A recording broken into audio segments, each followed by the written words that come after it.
Paano po makikipag-bonding ang mga bata sa kanilang magulang samantalang si tatay ay abala sa pag-iinom ng mumurahing gin bulag at si nanay naman ay abala sa pagbibingo o kaya sa pagtotong-its? At hindi po lamang yan, Sir Luistro. Maikli lamang po ang oras ng klase sa public school kung kukumpara po sa mga private school sa karaniwang maghapon. Mahina na nga po ang kalidad ng ating edukasyon sa public schools. Abay, ayaw mo pang bigyan ng assignment ng mga bata kung Biyernes. Abay, paano na po yan? Gusto niyong bigyan ng pagkakataon ng mga bata na maglaro at maglibang kung Sabado at Linggo? Hindi ba ho kayo nagpupunta sa lugar ng mga mahihirap? Ang mga bata riyan kahit simpleng araw po'y puro paglalaro ang inaatupag. Yang bagong kautusan ninyo, Mr. Luistro, ay isa pong dagok sa kampanya ng gobyerno. Taliwas mismo sa kanyang unang pahayag noon na gusto niyang itaas ang antas ng edukasyon sa bansa. Wow naman! Tuloy ang depensa, tuloy ang balatan. Ito ang Defense Corner. Sabi nga ng ilang dalubhasa sa edukasyon, mali si Luistro dahil ang pagbibigay ng homework kapag weekend ay isang disiplina o pagtuturo sa bata upang matuto ng time management at mapanatilang study habit ng isang estudyante. Ang pagkakaroon ng homework ng isang bata kung weekend ay nagiging daan din ng magulang at ng kanilang anak para mag-bonding. Sa ganitong paraan daw po'y makikita rin ng mga magulang ang kahusayan o kahinaan ng kanilang anak dahil meron silang panahong busisin ito dahil araw nga daw po ng pahinga. Ano ba naman itong ibang mga piniling opisyal ng Pangulong Aquino? Hindi lang yata mga lightweight kundi mga certified flyweights pa. Sigurado ba si Sir na mga achiever itong ibang isinalpak niya sa kanyang cabinet? Kung ayaw aminin ng ibang mga opisyal na sila yung mga mediocre, dapat na siguro natin kontakin si Tatang Webster. Alam ko kung bakit natin kukontakin si Lolo Webster. Alam ho ninyo, para baguhin ang ibig sabihin ng mediocre. Pero alam po ninyo, ako'y may alam na ibig sabihin ng mediocre na yan. Alam ho ninyo kung ibig sabihin yan. Ibig po niya sabihin, mediocre. Ano pa diho, maraming mga joker sa mga alipores ng Pangulo.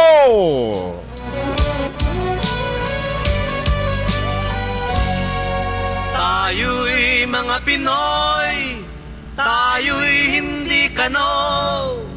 Huwag kang mahihiya kung ang ilong mo ay pango.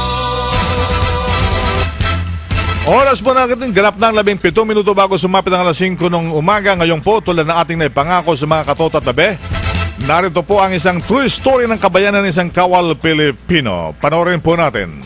Sini? Ito ang katotohanan.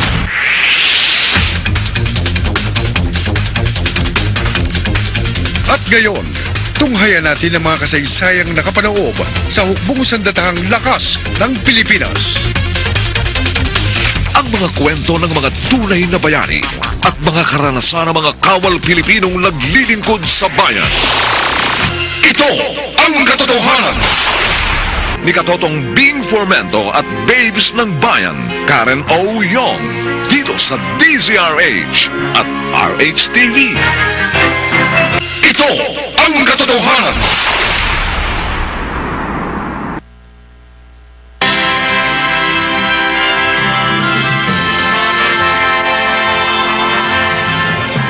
Si Corporal Andrew Jesuitas ay tubong barangay Sampaloc, Tanay Rizal. Siya ay pumasok sa pagiging kawal sa edad na 18 taong gulang pagkatapos niya ng high school. Hindi raw siya nagsisisi sa kanyang pagpasok bilang isang kawal na sumumpang maglilingkod sa bayan sa abot ng kanyang makakayanan. Mga po pala si Corporal Andrew Jesuitas, nakatira sa barangay Sampaloc, Tanay Rizal. Paano naman ang buhay mo nang pumasok ka ng sundalo? Bali, ang buhay ko lang po bago ako magsundalo, aral bahay lang po talaga ako. Pagkatapos ko po ng high school, nag-apply po ako ng sundalo, 18 years old. So, nung ibig sabihin na teenager ka, bahay, eskwela, hindi bahay aliwan. May kasama na po sa high school po yung barkada, kunting inom. Kasi parts of growing up po yun ng mga kabataan talaga, kunting-kunting kalokohan. Pero aral-aral naman po. Si Corporal Andrew Jesuitas ay panganay sa kanilang 5 magkakapatid at napilitan din pumasok bilang sundalo nang pumanaw ang kanyang ina pagkatapos niya ng high school. Ayon kay Jesuitas, ang kanyang ama ay isang security guard at bilang panganay na anak ay nangako sa sarili na tutulungan niya ang kanyang mga kapatid. Sa akin naman po yung kasi po yung mother ko po namatay nung pagka-graduate ko ng high school. So hirap din po kami kasi 5 rin kami magkakapatid, akong panganay. Yung tatay ko po ay security guard lang. Yun, kaya ako po pinursiging makapasok din ng sundalo. Hindi ka nagsisisi ngayon sa pagiging sundalo? Hindi po ako magsisisi kasi dito po sa sundalo, nandito na lahat ng benepisyo na makukuha ko. Kahit high school graduate lang ako, ito na yung pinakamaganda na trabaho na mapupuntahan ko. Napakaswerte ko. Naikwento rin niya ang mga naging karanasan ng siya at ang kanyang tropa ay nakasagupan ng mga kalaban ng pamahalaan. Malungkot dahil may mga kasama siyang nasawi sa labanan. Sa encounter naman po, may time din po na nung first encounter ko po, may namatay sa amin. May na-wounded. Malungkot napakahirap ihakbang yung papauwi kasi may patay kaming kasamaan, may sugatan. Nung second ko naman po, okay naman po. Kami naman po yung nakauna. Hindi ba nag-iisip kayo kung bakit may mga kapwa tayo mga Pilipino na nakikipaglaban sa atin at nakikipaglaban kayo sa kanila? Ano bang nasa isip mo? At yung nakalabang ito lumalaban sa gobyerno, wala ka ba naisip na maaaring kapatid natin yun o kamag-anak natin nakakalaban natin? Sa trabaho naman po kasi ng sundalo, profession lang po ito walang personalan. Kung kalaban po siya ng gobyerno, nandito po kami pagtanggol yung kalaban po namin sila lahat. Trabaho lang po sa amin, walang personalan. Kung kalaban sila, kalaban po talaga. So anong dapat natin gawin para mahikayat natin itong mga nasa bundok o yung mga rebelde na magbalik loob sa ating pamahalaan? Anong masasabi mo?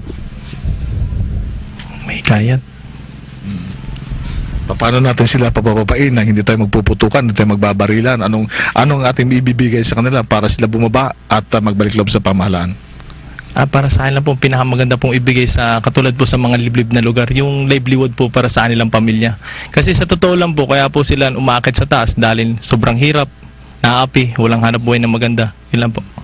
So anong may babahagi mo sa ating mga kabataang iniwan mo ngayong nasusunod si yapak mo? Anong masasabi mo sa kanila?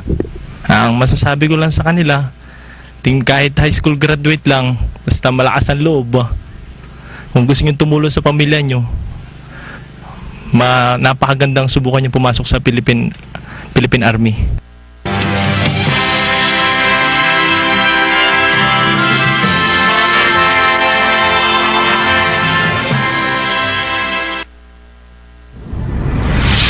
Ito ang katotohanan. Inyong natunghayan ang isang tunay na kasaysayang nakapaloob sa hukbong sandatahang lakas ng Pilipinas.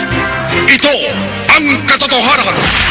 Subaybayan ang susunod na mga pagtatanghal ng mga kwento ng mga tunay na bayani at karanasan ng mga kawal Pilipino na naglilingkod sa bayan. Tuwing araw ng linggo, alas 4 ng umaga sa palatuntunang Defense Corner ni Katotong Bing Formento at Babes ng Bayan, Karen O. Yong, dito sa DZRH at RH-TV. Ito ang katotohanan. Tuloy ang depensa, tuloy ang balatan. Ito ang Defense Corner. 10 minuto po bago sumapit ang alas 5 ng umaga. Yan po isa lamang sa mga tunay na kasaysayan ng kabayanihan ng ating mga kawal Pilipino. I do not know the dignity of his birth, but I know the glory of his deeds. Kung marami po tayong good soldiers, meron din po naman mga bad eggs sa military service. Kaya kung meron po kayong mga alam na umaabusong sundalo o pulis, itawag po, i-text nyo sa programang ito sa Defense Corner at paabot po namin sa kinaukulan kung kaya maagad po nating masulba ang mga problema at mabigyan ng kaparusahan ang mga umaabuso sa ating lipunan. Ang lahat po ay dapat magtulungan para maituwid ang mga pang-aabuso sa karapatang pantao ng mga otoridad. Nang sa ganoon ay maging maganda naman ang hinaharap ng susunod nating henerasyon. At dahil po tayo ang boss ng mga otoridad, tayo mga taxpayers, kaya may karapatan po tayong hilingin sa kanila para sa kanilang maituwid ng paglilingkod sa bayan at mga mamamayan. Sapagkat tayo po ang mga mamamayan sa mga susunod na henerasyon, yung mga kabataan natin. Tayo yung mga Pinoy. Okay, Si Junior Gregorio Tagatayabas, panawagan po niya kung sino man po nakakilala kay Norma Portiliano dyan sa Carrascal del Norte na ang nandito siya sa Tayabas kung nakikinig sa Surigao del Norte. Alanganin yung kanyang text na ito, no?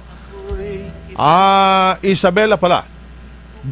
Sa Surigao del Norte, Isabela, may STL daw, mga pamilya di nagpapakaladkad, kaya nagsisinungaling yang governor namin dito. Kasi sila mga operator dito at si Johnny at asawa ng kapitana. Maraming operator gustong legal para isa lang kausap. Maraming mananaya dahil alam na may daya, kahit alam may daya. Kaya ikinakalat nila taya sa maraming kobrador mula kay EK Lumbis ng Alaminos City. Good day yan po, Kuya Bing. Karin, kailanman ay di maging tama ang mali at di nagtatagumpay ang mali at masamang magalit ang Diyos. John Delia Sumaraga ng San Isidro, Busuanga, Palawan.